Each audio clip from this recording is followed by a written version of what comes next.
Neptune officially moves into Aries on Sunday, March 30th, 2025 at 7:57 a.m. Eastern Time.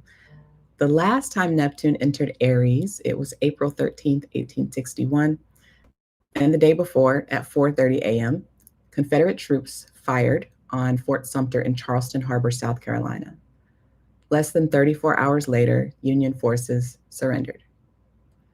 2 days after the Aries ingress of Neptune, on April 15th, President Abraham Lincoln called for troops, and it was on like popcorn.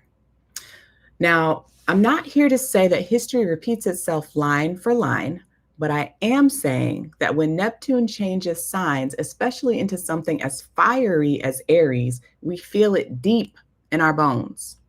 We stop dreaming in theory and we start dreaming through action, through courage, through sacrifice. And if we haven't met, I'm Ebony. I'm a professional astrologer, hypnotist, and your favorite homegirl guiding you through the cosmic chaos. And as a Black woman in the United States, this moment in astrology and history, yeah, it hits a little different because this isn't just a transit, it is a reckoning. Now, the last time Neptune was in Aries, we witnessed one of the most consequential, painful, and ultimately world changing chapters in US history. The Emancipation Proclamation was issued, slavery was legally abolished, the 13th Amendment was ratified, and women started getting the right to vote in some US territories. Neptune stayed mostly in Aries until 1875, with the exception of a few retrograde moments here and there. But now Neptune has decided to come on back to Aries, and we are on the precipice of massive change as a result. We are on the edge of potential war, politically, socially, psychically. So today we're going to talk about what Neptune in Aries means, not just astrologically, but historically and spiritually as well. So I'm going to break down the transit, revisit the last time it happened, and help you feel into what might be stirring for you in this moment. Because the truth is, we're dreaming a whole new world into being, saying Ariel. And to close out this live, I will guide you through a brief hypnosis for free to help you connect to the part of you that is ready to rise. Not just for yourself, but for the world that you are here to help heal. Let's get it. All right. So, what does Neptune mean? Neptune is a planet, right? But it is best described as a cloud. It's there, but not really. Neptune is very elusive, it shifts shape. You can't hold it, there's no there. It's it can feel like floating above everything or being completely lost inside the fog, or worse, caught beneath it, overwhelmed by precipitation, figuratively, emotionally, literally. Neptune is confusion, delusion, disillusionment, fakery. It's rose colored glasses knocked off our faces, makeup, film, fantasy, deception, music. Neptune is escapism, addiction, toxic patterns. And this is often why you see drugs and the entertainment industry seemingly going hand in hand, right? It's drugs, sex, and rock and roll. Oftentimes, you'll see actors who have a Sun Neptune combination in their chart, and a lot of them do end up having issues with drugs or alcohol at some point in their lives. Now, Neptune is also dreams, it's disappointment, it is mysticism and martyrdom. It represents the urge to escape into something bigger than ourselves. It is collective longing, a desire to return to the primordial waters. It deals with literal water too, flooding, sickness, illness. I experienced a very challenging Neptune transit, and every room in my apartment flooded at that time. Water was coming in through the walls. So, yeah, that can be rough. It's the planet of dreams, yes, but it is also poison. And Neptune knows no boundaries, right? It seeps in like the walls in my apartment. It dissolves barriers like the walls in my apartment. And it blurs the lines between you and me, between truth and illusion. Also, Neptune will be exactly at 0 degrees Aries on March 30th. And Aries, 0 degrees Aries is the Aries point, as I mentioned in a previous video. And that means that the entire world is going to feel this Neptune shift. Now, what does Aries mean? Aries is a cardinal fire sign. It is fire. It is the beginning of the zodiac. Aries says, I just got here and I need to survive because I'm not going out. I just got here.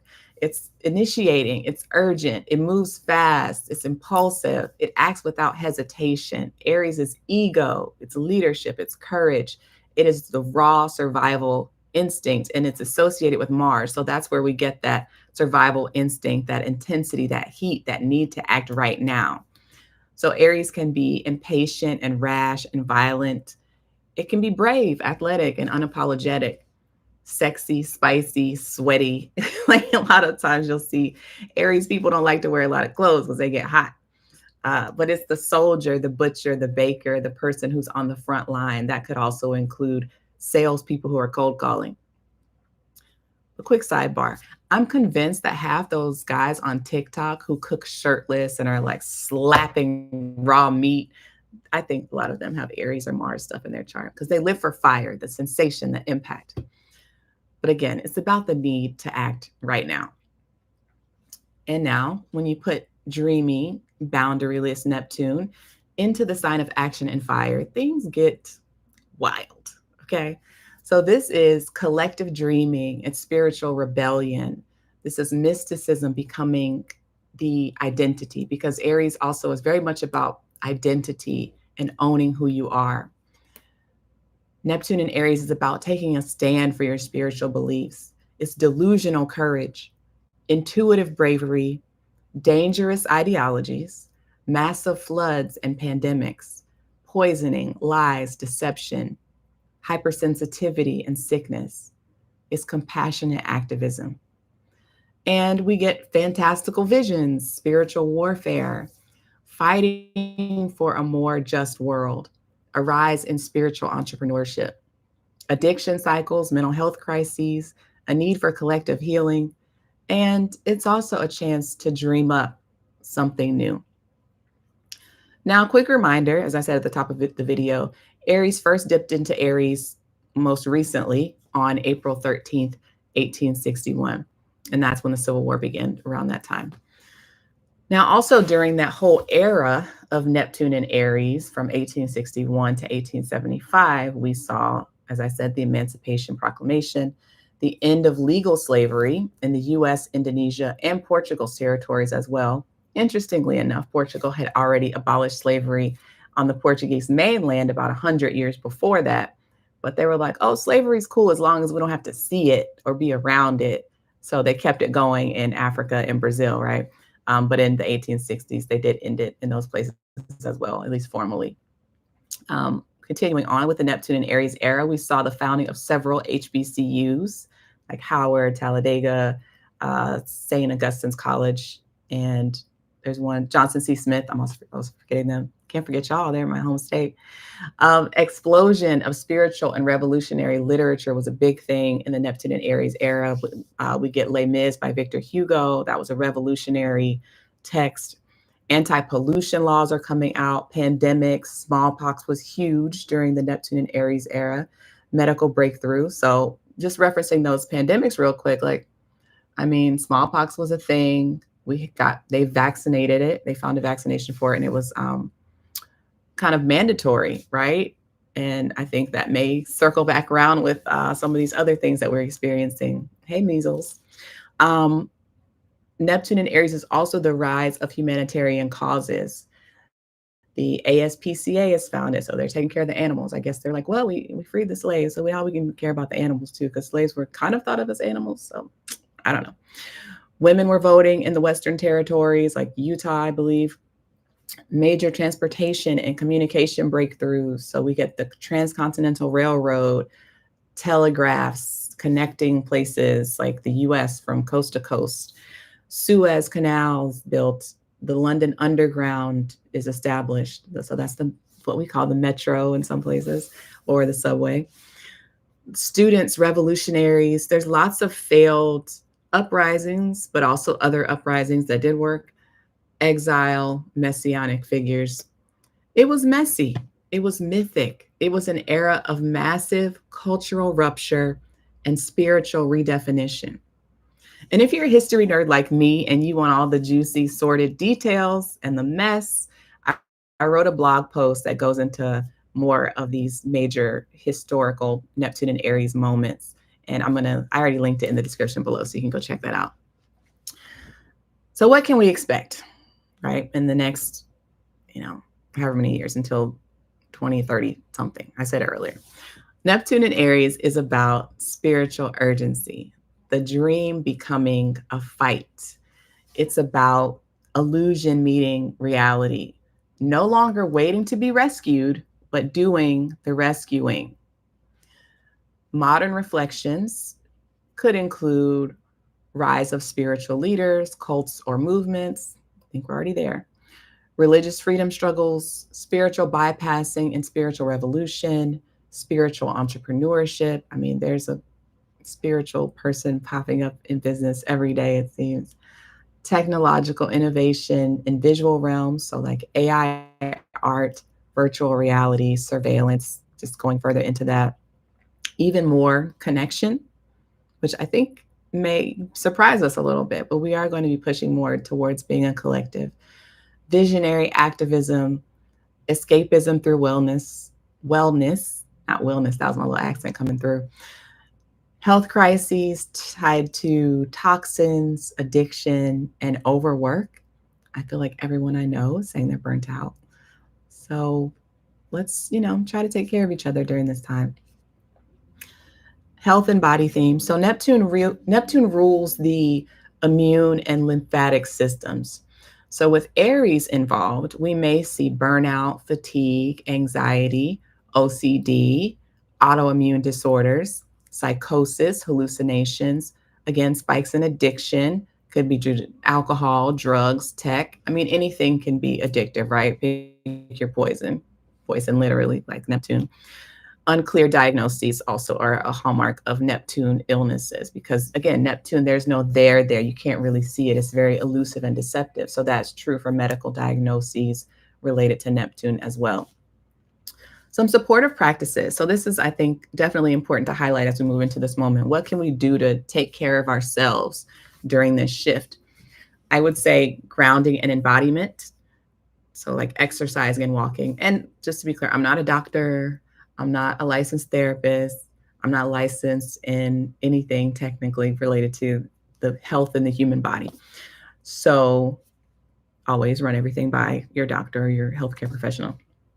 But the supportive practices I would consider are grounding and embodiment, like exercise and walking, as I just said, dream journaling, creative expression, immune boosting foods and herbs to take care of that immune system that does get weakened with Neptune. Boundaries, setting the boundaries because Neptune doesn't have them and we still need them, right? Limiting toxic input. So literal toxic input like drugs and alcohol, but also energetic toxic input. So toxic relationships, toxic jobs, figure out a way to kind of wean yourself off of those. 12-step work could also be helpful as well. Somatic healing, kind of going on a supportive spiritual journey, connecting to faith. That is also going to be a huge part of our Neptune experience. So Neptune in Aries marks a portal between illusion and ignition. It's when dreams stop waiting and start marching. It's the collective fire wrapped in a fog. It's compassion with a backbone. And it's just the beginning. So here we are on the edge of this new era of Neptune in Aries, back again, but different.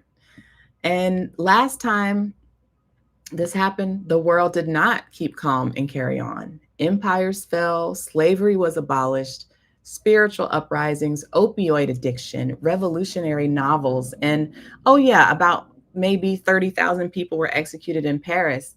Light stuff, right? You can read more about that in the blog. But the world was on fire.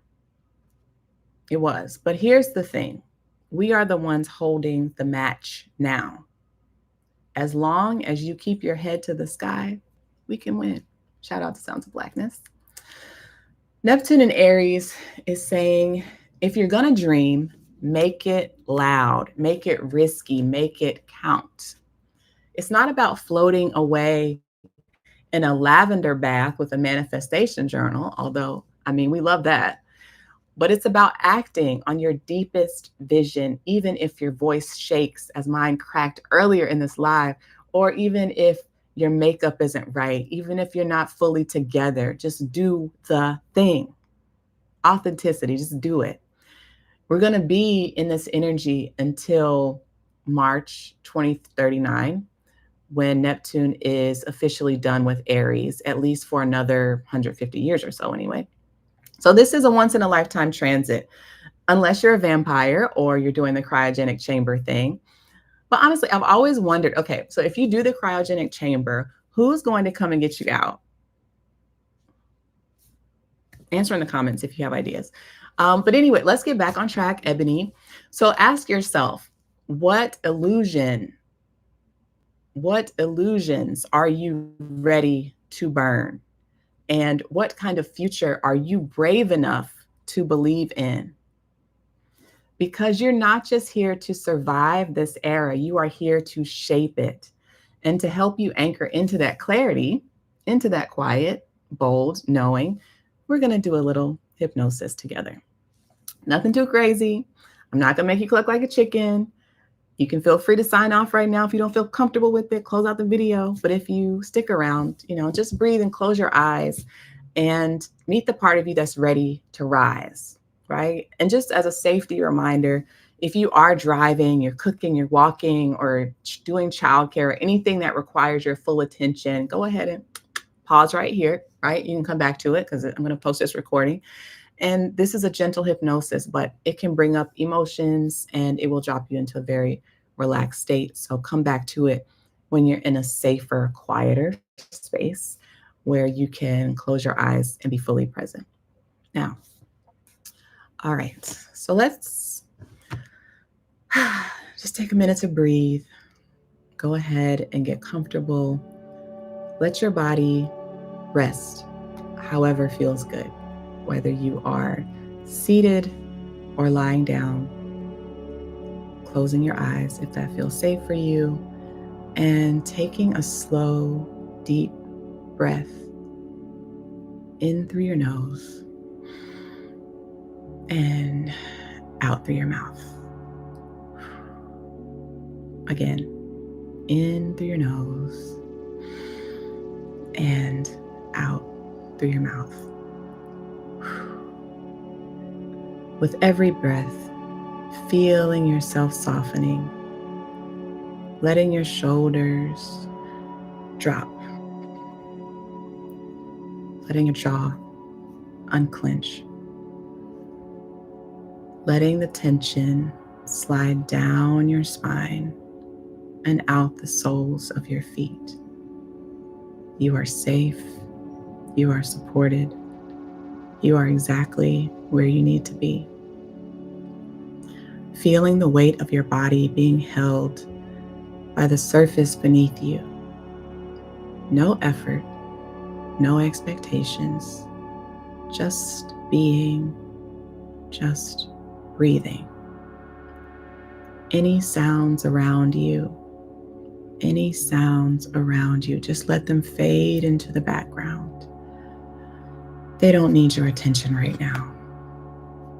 This is your space to rest, to receive, and to remember. Now, in your mind's eye, imagine a doorway in front of you. It's glowing, soft, foggy, but flickering with firelight around the edges. This is a portal to your future. Not some fantasy version, but a future you've already started dreaming into being. Now walk toward that doorway and step through. Find yourself in a world that feels aligned, alive, and deeply you. The air is warm. The colors are vivid. You can feel the pulse of your own becoming. This is a version of your life where you've said yes to the call, where your courage has shaped your reality, where your vision has come alive. Look around you. What do you see? Where are you? What are you creating? What has changed? Now, someone is approaching. It's you, but from this future timeline. A little older, a little wiser, rooted, radiant. This version of you has already walked through the fog and the fire. They've made the tough choices. They've stayed connected to the dream. They smile at you because they remember this very moment, and they've been waiting to give you something, a message, a gift, a symbol. Hold out your hands. What did they place in your hands? Let yourself receive it fully. Feel its meaning, even if you can't fully explain it right now. Let it settle into your body like a code being downloaded straight into your spirit. Ask your future self, what's one small, brave step I can take today to move toward this dream? Let the answer come in words, images, sensations, or just quiet knowing. This dream, this future, it isn't separate from you. It is inside you, and now it's anchored. Breathe it in. Let it light a fire in your chest. You are ready. You are capable. You are already becoming. Now, thank your future self. Hold on to your symbol or message and tuck it into your heart for safekeeping. Let the dream space begin to dissolve gently, like mist burning off at sunrise. Feel your breath. Feel your body. Begin to allow that dream to course through your bloodstream, entering every single cell in your body. As you return to your body, ready to begin your dream, ready to put it into action, begin wiggling your fingers and toes. And when you're ready, bring yourself back to your space, back to your room where you're located or wherever you are, and open your eyes. And you can just take a minute to write down whatever you saw or felt. What was the gift? What did your future self share? And what small step are you ready to take? If you want help dreaming forward or bringing your vision to life, I am here. You can find more on my website or in my newsletter. Everything's linked below in the description. And if nothing else, rest, hydrate, ground yourself. The dream is real. So are you. And we have got work to do. Love y'all. Peace, homies.